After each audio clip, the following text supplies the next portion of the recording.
Warahmatullahi wabarakatuh. Alhamdulillahirabbil alamin wa bihi nasta'in ala umurid dunya waddin. Wassalatu wassalamu ala asyrofil anbiya'i wal mursalin nabiyina wa habibina Muhammadin wa ala alihi wa sahbihi ajma'in wa man tabi'ahum bi ihsanin ila yaumiddin. Rabbi shrah li sadri wa yassir li amri wahlul 'uqdatam min lisani yafqahu qawli. Allahumma arhamna bil Qur'an. Baik, bapak-bapak sekalian yang dirahmati Allah Subhanahu wa taala, alhamdulillah malam hari ini dengan izin Allah Subhanahu wa taala kita kembali dipertemukan di masjid yang sama-sama kita cintai dalam rangka belajar tahsin Quran. Salawat dan salam kita curahkan kepada Nabi kita Rasul Muhammad sallallahu alaihi wasallam beserta keluarganya, kepada para sahabatnya dan juga kepada seluruh pengikutnya yang senantiasa istiqomah menjalankan sunnahnya, mengikuti syariatnya hingga yaumil qiyamah. Baik, bapak-bapak sekalian dirahmati Allah Subhanahu wa taala, ini lagi libur Maulid ya, harusnya kemarin cuman digeser hari ini. Merepresentasikan bentuk kecintaan kita kepada Rasul sallallahu alaihi wasallam, kita lebih memilih kepada memperbanyak amalan-amalan yang sesuai dengan apa yang beliau ajarkan. Insyaallah dari yang kita pelajari pada kesempatan malam hari ini itu adalah salah satu bentuk daripada bukti kecintaan kita kepada Rasul sallallahu alaihi wasallam. Kita sambung masih di pembahasan sifat huruf. Sifat huruf. Jadi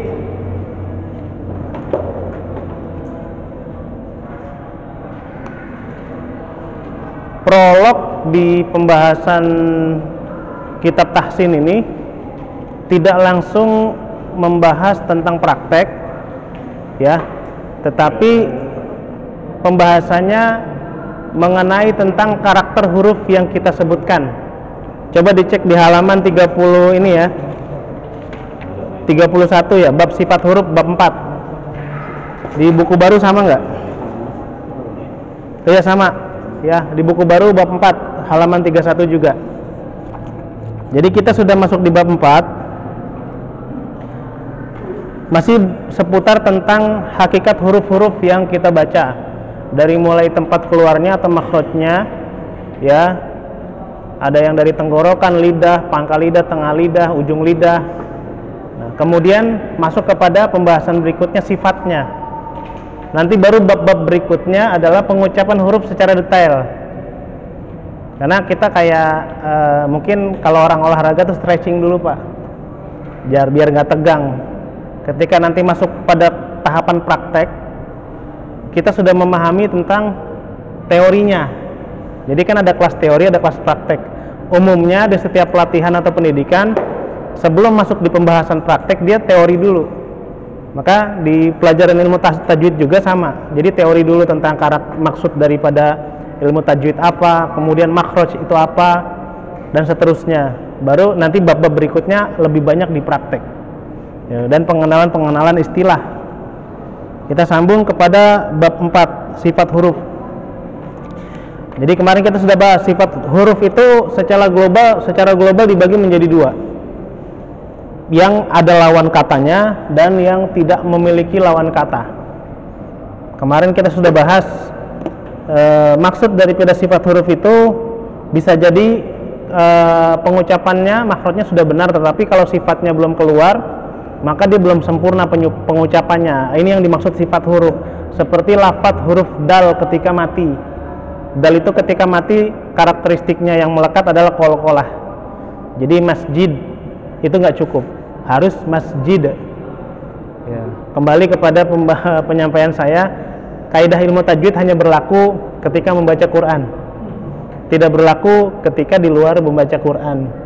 Kalau misalkan dalam pidato atau ceramah, bahkan seringkali tidak digunakan kaidah tajwid secara sempurna ya. Misalkan khatib menyampaikan innal hamdalillah, nggak mungkin dia pakai gunnah innal hamdalillah, nggak ya, innal hamdalillah gitu, dan seterusnya. Kaidah tajwid hanya dipakai dalam tilawah Quran. Nah, sifat kemarin kita bahas, ada yang memiliki lawan kata, ada yang sifat yang tidak memiliki lawan kata. Kemarin kita masuk di pembahasan poin 1 dan kedua ya, di 31 yang bawah. Al-hamsu lawannya al-jahru.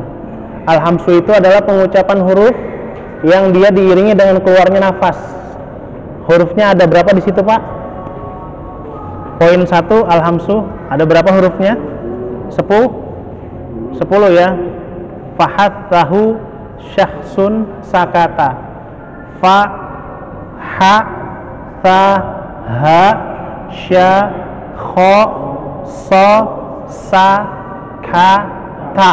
Nah, ini huruf-huruf yang ketika dikeluarkan harus diiringi dengan nafas yang kebuang. Nggak usah banyak-banyak, secukupnya aja.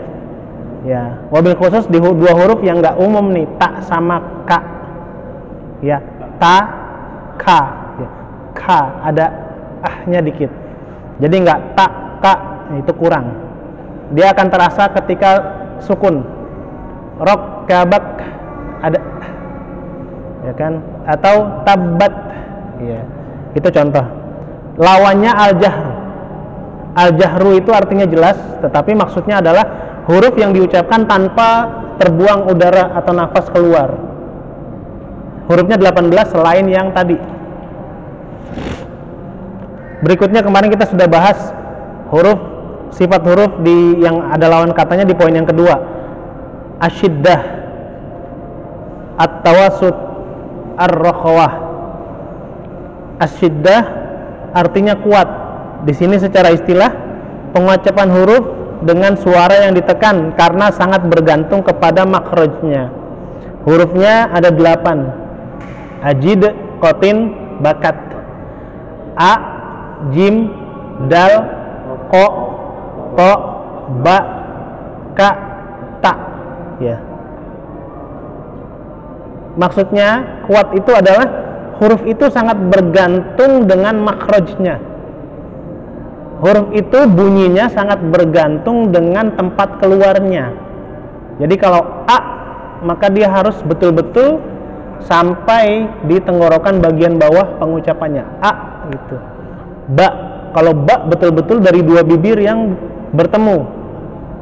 Jim, ja sama, dari lidah yang ketemu dengan langit-langit, perut lidah yang ketemu dengan langit-langit. Nggak boleh ada ragu-ragu. Ja. Jadi istilahnya itu kuat, dia ada benturan. Dal sama, da, ya, ko, to, ba, ka, ta. Nah, ini huruf-huruf yang masuk dalam sifatnya asyiddah, kuat, karena dia sangat bergantung dengan makhraj. Apa itu makhraj, Bapak? Tempat keluar huruf. Ya, jadi kita nggak sebutin panjang, tempat keluar huruf, ganti makhraj. Langsung didefinisikan dengan satu kata. Sifat lawan daripada asyiddah atau kuat ada dua, yaitu yang tawasud, ummatan wasato. Orang muslim itu, mukmin itu umat pertengahan. Kalau ini sifat huruf itu ada yang pertengahan. Dia juga tetap keluar dari makhrajnya, cuman dia nggak sekuat huruf yang tadi. Huruf di sini yang masuk dalam kategori tawasud, ya secara bahasa artinya sedang, ya, pertengahan. Secara istilah pengucapan suara yang tidak terlalu ditahan sehingga terdengar agak lemah. Ya, lin umaro, lam nun, ain, mim, ro. Ya. Coba bedakan, kita nyebutkan ba dengan ma, Pak. Coba ba, ma. Kerasan mana? Ba. Nah, ba itu masuknya syiddah. Kalau ma maksudnya tawasud, dia lebih ringan, tetapi tetap dia ada benturan, ya, ada pertemuan antara makhrajnya, karena bunyinya sangat bergantung dengan makhraj, tetapi tidak keras. Kalau ba terasa, ya, kalau ma ringan. Seperti juga lam, nun, na, ya. Kalau na itu kan di belakangnya da. Kalau da agak ke depan, ya. Coba Pak, da, na. Kerasan mana? Da. Nah, itu yang dimaksud bahwasanya huruf-huruf yang syiddah atau kuat. Namanya aja syiddah, pakai da ya. Asyiddah. Ain, a. Jadi nyebutin a itu a, i, au, ba. Ya. Ada kan mungkin kita agak susah ya. A. Ain itu ringan. A, dan dia memang untuk melatih memindahkan, wabil khusus yang terbiasa menyangka huruf ain dari hidung. Ya. Banyak yang menyangka huruf ain dari hidung. A gitu. Dan dia mesti adaptasi turunin ke bawah. A. Gitu ya. Ikuti Pak. A, ai, au, ba. Nah, nggak boleh ada getaran di hidung ya. Baik, coba. A, ai, au, ba. Nah, kalau di hidungnya nggak bergetar, insya Allah sudah betul. Tapi kalau masih gitu ada getaran, masih belum sempurna. Karena ada udara yang kebuang lewat hidung. Harusnya hidung nggak ada reaksi apa-apa. Karena hidung nggak tahu apa-apa Pak. Hidung nggak salah apa-apa. Jangan lewat hidung kalau ain. Mim tadi ma ringan dan ro. Penyebutan huruf ro itu tidak keras ya, enggak. Karena ada tuh itu terlalu keras. Tapi ro itu ringan. Ro. Ikuti Pak. Ro, ri, ru, bau. Nah, huruf ro kalau kasroh jadi kayak orang cadel. Ri, tipis. Jadi ada tebal, ada tipis ya. Seperti misalkan imam takbiratul ihram Allahu akbar. Nah, gitu. Kalau misalkan nyebutin takbir, bukan takbir, salah. Takbir. Jadi tipis, getarannya lebih ringan. Ro nanti ada bab tersendiri. Nah, untuk hurufnya ada 5 di tawasud. Nah, yang ketiga rokhwah. Rokhwah ini lepas. Secara bahasa artinya lemah. Sedangkan menurut istilah adalah pengucapan huruf yang disertai dengan terlepasnya suara dengan bebas. Ya. Karena tidak terlalu tergantung dengan makrotnya. Hurufnya ada 15. Ya, selain yang 5 tambah 8 ya. 13. Hurufnya ada 15. Contohnya apa Pak? Misalkan wa, ya, ya kan? Apalagi ha, kho. Jadi dia akhirnya lepas gitu. Wa, ya, apalagi ha. Jadi dia ringan.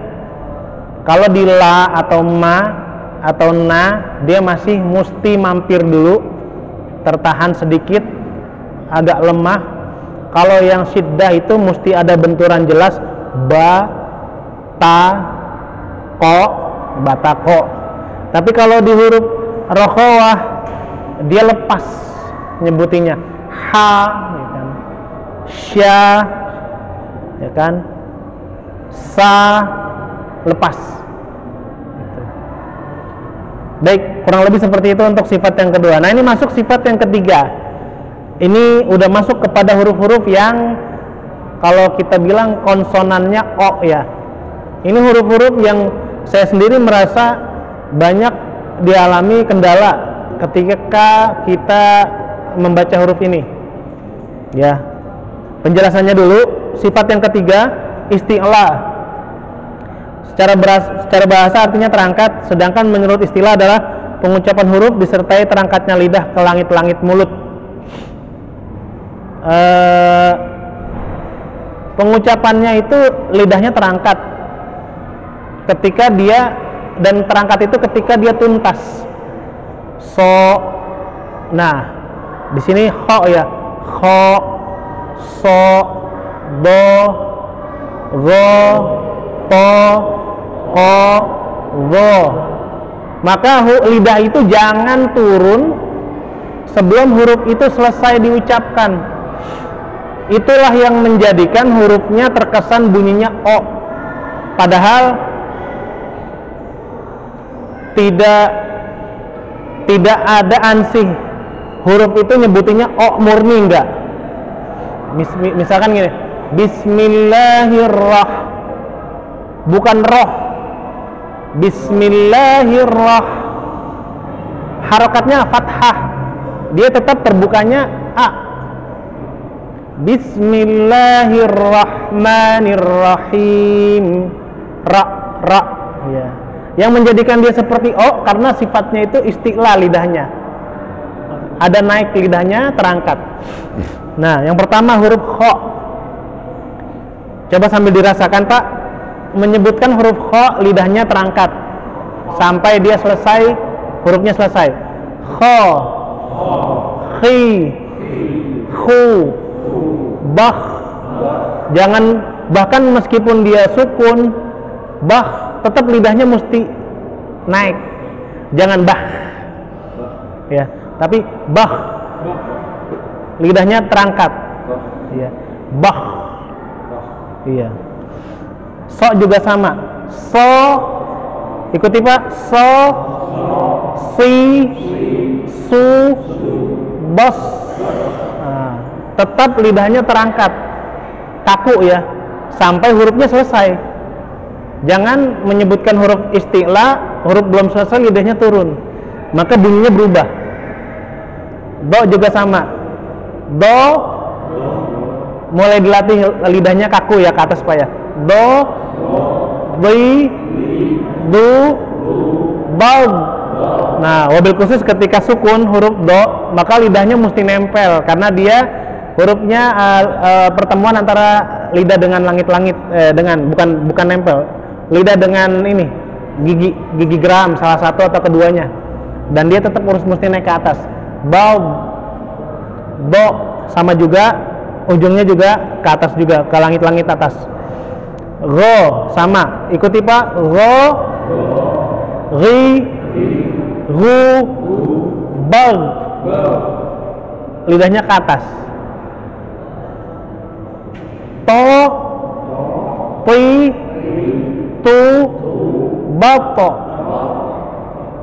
ko, ti, ku, bako, ro, ri, ru, bal. Nah, kurang lebih seperti itu untuk pengenalan sifat isti'la. Isti'la lidahnya terangkat, lawan katanya. Nah, hurufnya ada 7 isti'la ya. Ini huruf-huruf yang memang banyak masalah. Bukan hurufnya yang masalah, kita yang membacanya banyak perlu perbaikan. Kalau huruf nggak ada masalah, dia udah begitu adanya. Khosa, dogtun, qid, ada 7 huruf. Khosa, dogo, to, kof, do. Nah, lawannya isti'la adalah istifal. Istifal ada 11 huruf, artinya menurun. Sedangkan menurut istilah adalah pengucapan huruf disertai dengan turunnya lidah dari langit-langit mulut. Hurufnya ada 21 selain huruf-huruf yang tadi. Ya, misalkan sebutin huruf a, ba, maka lidahnya ikut sama rahang Pak. Ikuti Pak. A, ba, ta, ta, ja, ha, ho. Nah, dibedain ya antara ha, ho, lidahnya yang ho langsung naik ke atas. Nah, berikutnya sifat yang keempat. Kalau tadi lidah terangkat, lawannya lidah menurun. Yang keempat al-itbaq. Al-itbaq menurut bahasa artinya lengket, sedangkan menurut istilah adalah pengucapan huruf dalam keadaan bertemunya lidah dengan langit-langit mulut. Ya, hurufnya ada 4. Jadi lidahnya bertemu dengan langit-langit. Kalau secara penjelasan atau definisi, secara bahasa artinya lengket. Dan ketika menyebutkan 4 huruf ini nggak bisa langsung so, nggak.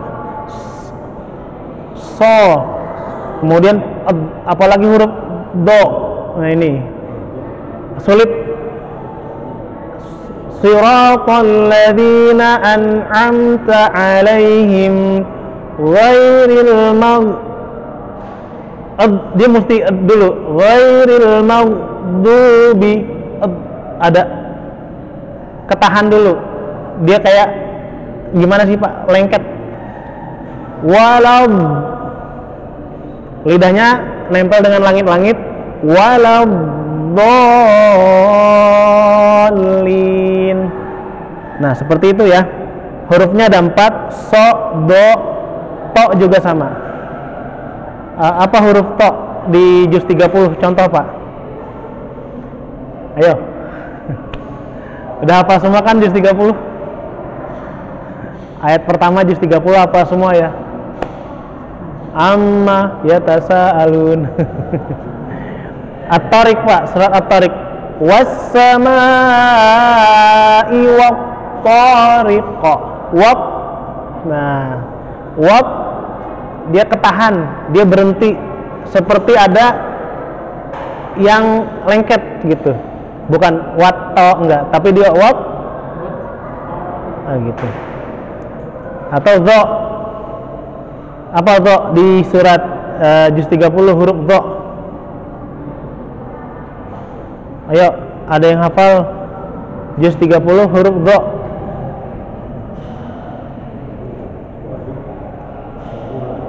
Wadduha itu do ya. Wadduha ya, wadduha itu untuk contoh do ya. Jadi bukan wadduha, bukan.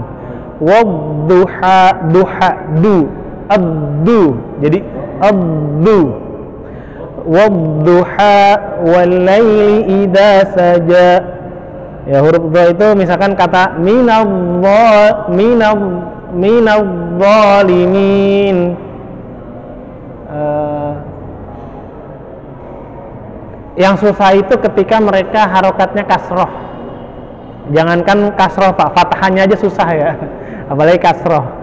Nah, kurang lebih seperti itu. Sifat yang keempat, itbaq, lengket. Maksudnya huruf dalam keadaan bertemunya lidah dengan langit-langit. Lawan katanya di halaman berikutnya al-infitah, artinya lepas atau terbuka, artinya terbuka atau terpisah. Kalau yang 4 tadi lidahnya di langit-langit, kalau yang sisanya yang 24 itu terpisah dengan langit-langit nyebutinnya. Balik ke tadi a, ba, ta ya. Ta itu sama lidahnya nempel dengan, bukan dengan langit-langit. Kalau ta dengan gigi geraham, gigi seri bagian atas ya, gigi geraham sini. Ta ya. Tapi kalau yang tadi itbaq, dia ketemunya dengan langit-langit. Ya. Lepas, terpisah dari langit-langit. Selain ini hurufnya ada 23. Berarti yang satunya kemana nih? Betul, Pak, di situ 23 ya? Iya, harusnya 24 kan ya, Pak ya? Ini salah berarti, harusnya 24. Atau ada penjelasan. Nah, yang kelima ini idlaq. Al-idlaq menurut bahasa artinya bagian lancip lidah. Sedangkan menurut istilah, huruf yang pengucapannya mudah diucapkan, mudah keluar karena makhrajnya dari ujung lidah dan bibir. Ya. Maksudnya lancip lidah, tetapi secara istilah mudah diucapkan karena hurufnya itu ujung bibir ya. Ujung bibir atas bertemu dengan gigi bawah. Fa. Ro itu ujung lidah yang digetarkan. Ro. Ma ujung bibir. Ma. Na ujung lidah, la ujung lidah, ba ujung bibir. Nah, ini sifat al-izlaq. Lawan katanya al-ismat. Al-ismat secara bahasa artinya tertahan, sedangkan secara istilah huruf yang pengucapannya keluar dengan tertahan karena relatif sulit. Biasanya huruf-huruf ini berada pada kata rubai atau 4 huruf, atau khumasi atau 5 huruf bersama huruf izlaq. Kata yang hanya terdiri dari huruf ismat bukan bukan bahasa Arab asli, seperti asjad. Kesimpulan untuk huruf ismat, kesimpulannya, karena saya ngeliat di bagan ya, ismat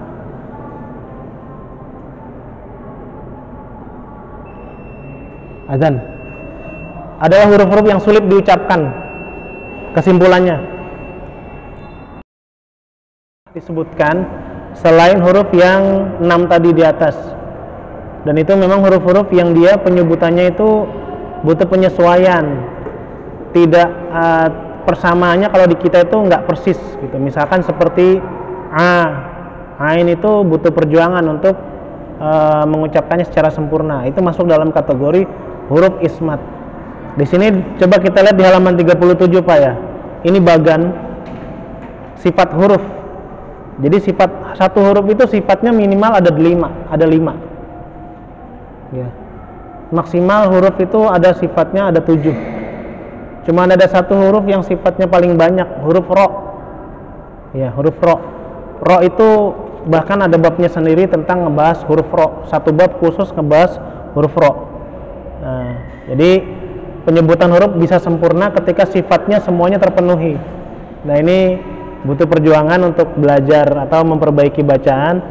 Semoga Allah kasih kemudahan kepada kita semua untuk bisa semangat terus mempelajari ilmu-ilmu Islam dan istiqomah ya, sampai kapan ya, sampai ajal menjemput kita insyaallah.